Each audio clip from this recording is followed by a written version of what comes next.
ఈ నెల 4వ తారీఖు కౌంటింగ్ కేంద్రాల దగ్గర చీఫ్ కౌంటింగ్ ఏజెంట్స్ తప్ప మన పార్టీ కార్యకర్తలు ఎవరూ కూడా ఆ సమీప ప్రాంతాలకి రావద్దు అని చెప్పి మిమ్మల్ని అందరినీ కోరుకుంటున్నాను.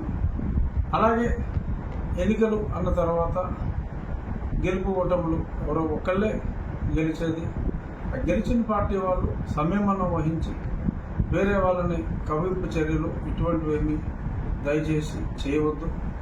ఎవరు అక్కడికి రాకుండా మీ ఇళ్లలోనే ఉండి టీవీ ద్వారా ఆ ఎన్నికల ఫలితాలను ఎప్పటికప్పుడు చూడమని మనస్ఫూర్తిగా కోరుకుంటున్నాను.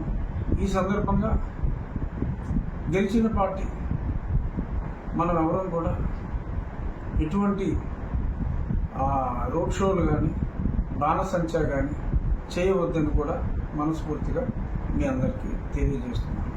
నమస్కారం.